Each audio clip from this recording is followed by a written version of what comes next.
here today to give you a sneak peek of our keynote speaker for Weaving Our Gifts 2019. This is Jennifer Morgan from both Princeton and Maine, as I like to say.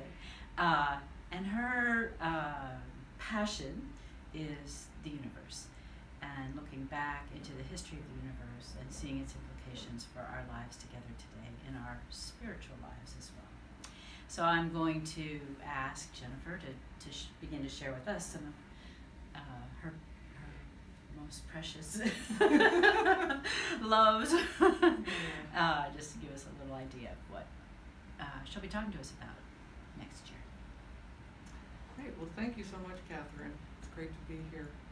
It's such a beautiful spot, and it's snowing. First snow of the year. Yes, surprise, surprise. So I am really looking forward to sharing with the catechists about three very deep passions of mine. One has to do with the inner or spiritual experience. Two has to do with a science-based telling of the story of the universe.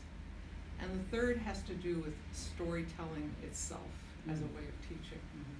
So regarding the first one, inner experience, I actually converted to Catholicism when I was 22. I was living with sisters at the time, and I was just powerfully drawn to the mystical tradition of Catholicism and also to the social justice work that these sisters were doing. And then regarding the science-based telling of the story of the universe, I was introduced to that by a Dominican sister in northern New Jersey. Her name is Sister Miriam McGillis, and she started Genesis Farm, which offered a program that drew people, religious and others, from all over the world to learn a science-based story of the universe and to see it as a spiritual story too. And this training, if you will, this experience myself, completely turned my world upside down, such that everything I have been doing since that time, which was 1997, has been due to that experience that I had there. It was so powerful. And the third thing has to do with storytelling, because my son was 6 years old when I was learning the story of the universe. So right at that age, when children begin to ask the profound questions of, where does everything come from? Why am I here? Where am I going? You know, who am I? And so I started telling him stories at night, bedtime stories. So I'd light a candle, and I'd tell him about where stars come from, and how stars are born, and stars live and die just like you and me. And I could see his eyes get bigger and my eyes are getting bigger. And it just hit me, my gosh, he's 6 years old, you know, and he is really into this. We really need some books for that age group. So I started to write the books, and I had no idea about Montessori cosmic education at that point. But he, it turns out, was in a Montessori school. So I took my manuscript to his teacher, and I showed it to her, and I said, you know, is my kid just weird that he's so fascinated with this? Or is this something that you think other children would be interested in? So I got it back from her, and in the bottom there was a message that said, this fits right in with Montessori cosmic education. The words, even today, are still like burned on my brain, where I said, Montessori cosmic education? What the heck is that? And so then a whole world, new world opened up through Montessori cosmic education. And I kept working on the books and trying it out on my son and then on his friends, and then I worked with many scientists at Princeton University to really have the, you know, primary research, talk to the people who were doing the primary research in cosmology. and in anthropology, and I had people like Jane Goodall. Jane Goodall read every word in the third book, which is Mammals Who Morph. Yeah. And it was. Did she have a lot to say? She did. She had like 7 pages of comments. Oh my goodness. And the one I remember most is, because I had in the original manuscript that, the primates were licking termites off of sticks. And she said, no, they don't do that. They nip them off with their lips, not their tongues. And she was quite stern about it. Oh, wow. She knows what she's talking about. Yeah, those are the details where someone who knows that would say, well, she obviously doesn't know exactly what she's talking about. Right. Yeah, that's right. Nice to have that degree of accuracy. Yeah. Well, I love those books. Oh, thank you. Yeah, they're great for our atrium for the 6 to 9-year-olds Okay. who have done the Fatucha, and it's just a way of saying everything you're learning about science in whatever school you're in or however you're learning it fits. Yes. There's a place for it here, and so we have those books on the shelf to say, yes, that's good, that's fine. Right, that's great. Yeah. And you can get such an expanded understanding of creativity. Mm-hmm. That creativity is happening in the whole. It's not just in humans. It's in the entire. The universe is created. The universe as a whole is created. Yeah. And part of what communicates the creativity of the universe is the artwork in those books, which is so creative also. That's Dana Lynn Anderson, who is just amazing. Mm-hmm.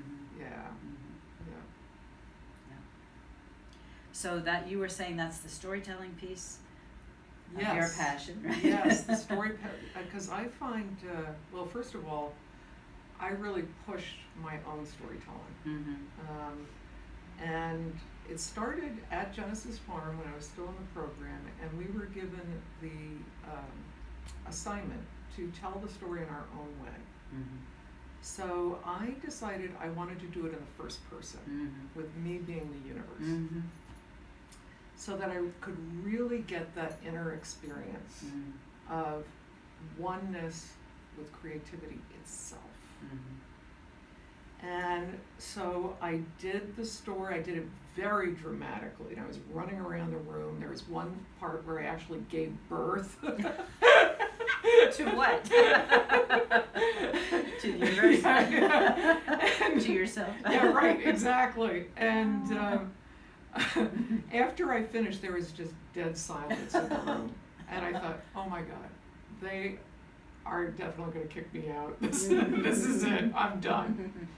And then I remember Sister Suzanne Golis saying, that was one of the most beautiful things I've ever seen. Wow.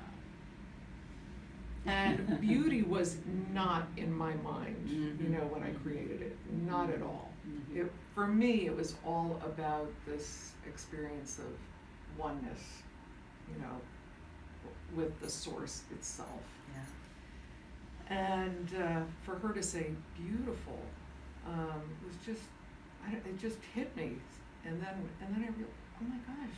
And then there were actually 2 people who were crying. Oh. So then I realized, wow, that's the power of storytelling. Storytelling is so powerful. Why is it so powerful? Because we're not just talking about something. We're actually experiencing it. We're being it when we're in that storytelling mode of listening and telling.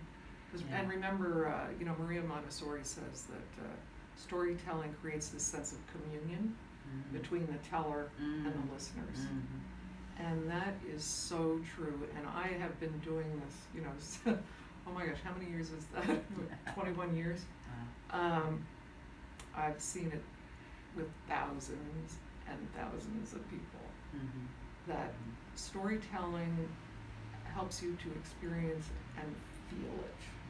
And, Mario, of course, said, storytelling first, then more rational study. rules, Yeah. rational study.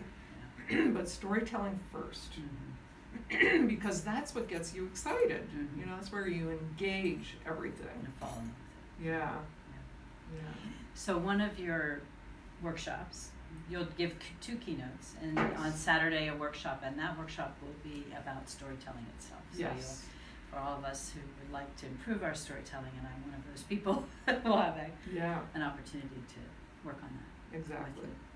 And part of that will be finding your own voice, because it's not about trying to be like somebody else. Mm-hmm. It's more about, listening to the storyteller within yourself and then letting that to shine forth. Mm-hmm. Yeah. So you're not copying. Yeah. And for catechists, Sophia Cavalletti talks about the importance of storytelling for theology, to communicate theology, and so this skill fits right in. She was a beautiful storyteller in her writing, with really some beautiful sentences. Absolutely. But when you can't read her writing to, you have to tell, as you say, you have to tell the story in your own words. And so, Exactly. So we have various skills in that regard. Yeah. Among us. Yeah. Well, everybody, it's challenging. Mm-hmm. It's challenging because you do have to go beyond a certain comfort level. Yeah. And it's scary. Yeah, and you're always adjusting to your audience, which might be 3 children or 10 or adults. Exactly. And there are just so many ways to do it, which Mm-hmm. we'll explore some Mm-hmm. different ways to do it, depending on the context, Mm-hmm. setting, the audience, and Mm-hmm. all of that. Mm-hmm. But first and foremost is to light the fire in yourself about the story. Because when you are passionate about the story yourself, then everything becomes a lot easier. So, first, like knowing the basic framework, and so whether that's in theology or whether that's a science-based, telling, having like the broad strokes first and really having that down, and then you can embellish from there. Yeah. And so I think you talked about the universe when you started. You talked about storytelling, interior story. Yeah. And then the science-based story. Science-based. Yeah. So we're going to start on Friday with those broad strokes of the science-based story, because I think a lot of people have this idea that to learn the story of the universe, you have to learn everything. No, you don't have to learn everything. That would be pretty scary. But you do need to learn just like the basic framework, the basic framework. And then, it's like Montessori education. It's like a spiral. If you get the basic framework first, then you can go to the next level by hanging more complexity on top of the framework that you have. But getting that, basic framework into place, that's step one. So that's what we're going to do on Friday. Yeah, it's going to be a lot of fun. And then Saturday is the storytelling, and Sunday is connecting to the interior story. Then we'll connect it all together, with the theology and with the, so now you've got the different ways of knowing and pulling the threads together, weaving the strands. Excellent. Excellent. And then, there'll be a lot of time for integration and for people to talk to each other, because that's where the real integration happens, is when you can, talk to other people and find out, how are they internalizing this? And then you can actually say out loud the questions, the concerns, the fears, and we all have all of those that are coming up, and know that it's a very safe and protected environment where you can just be yourself. Yeah. Well, thank you so much for doing this for us, and we are really looking forward to being with you in October 3rd. Great. I'm looking forward to it too. Yeah.